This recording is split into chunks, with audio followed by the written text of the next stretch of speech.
කාලයකට පසු මේ ජයග්‍රහණය ලංකාවට ගෙනින්න කළ දායකත්වය සහ තුමාගේ කැපවීම. ඔය ඇත්තටම වසර 70ක් කිව්වම තේරුම් ගන්නවා අවුරුදු 70කින් ලංකාවට මෙඩලයක් නැහැ. පොදු රාජ්‍ය මණ්ඩල ක්‍රීඩාවලිය. එතකොට අපිට හිතා ගන්න පුළුවන් ඒ අවුරුදු 70 මොනවද වෙලා තියෙන්නේ කියන එක. ඒ එකම තමයි මම හිතන්නේ අවුරුදු 70ක නැති දෙයක්. අද ලංකාවට ගෙනත් දෙන්න පුළුවන් වුණේ තරුණයෙක් හැටියට රුමේසි අවුරුදු 23යි. එයාගේ තරුණ කාලේ සම්පූර්ණ ක්‍රීඩාවට කැප කරමු නිසා. ප්‍රධානම දේ තමයි රුමේසි කැප කිරීම. මේ වගේම තමයි පුහුණු කරුවා. අද පුහුණු කරුවා නැත්තම් රුමේසි තුන නැහැ. අවුරුදු 9ක කාල සීමාවක් මගේ 10 වෙනි අවුරුද්දේ පටන් ගන්න. ඒ පුහුණුවීම් කටයුතු නිසා තමයි මම හිතන්නේ අනිවාර්යෙන් අද අපිට මේ මෙඩල් එක මොඩල් මෙඩල් එක ලබා ගන්න හම්බුනේ. මම හිතන්නේ රුමේෂ් 2026 වෙනක කවුරුත් දන්නේ නැහැ.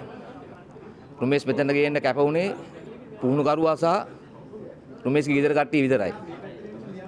මෙතන අවුරුදු 2 කාල සීමාවක තමයි මේ ඔය දැන් ඔක්කොම කට්ටිය මේ පිරිවරාගෙන ඉන්නේ. රුමේෂ් පිළිගන්න ඇවිල්ලා ඉන්නේ ඔක්කොම සියලු දෙනා. රුමේෂ් ජයග්‍රහණ පිටුවස් ඉන්නේ මේ අවුරුදු 2 කාල සීමාව තුළ. එතෙන්ට ගෙනාවේ පුහුණු කරුවා සහ රුමේෂ්ගේ අම්මයි තාත්තයි. වෙන කවුරුත් අපිට හිටගත්තේ නැහැ.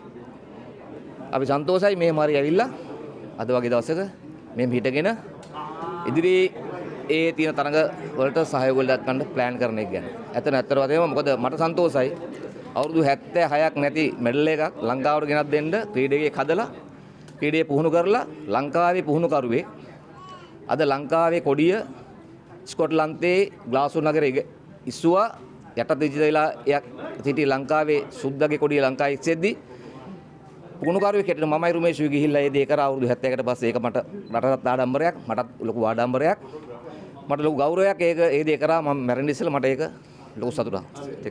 ඔලිම්පික් පදකමක් ගන්න අනිවාර්යෙන් අපි ඔලිම්පික් පදක 2028 බලාපොරොත්තු වෙන තමයි ට්‍රේනින් කරන්නේ. ඒකත් මේ වගේම ලංකාවේ ඒ සංසිඳව පිපාසයේ සංසිඳවන්න අපි බලාපොරොත්තු වෙනවා. රුමේෂ් ඒකට ලෑස්තිලා ඉන්නේ. අපි 2030 බලමු.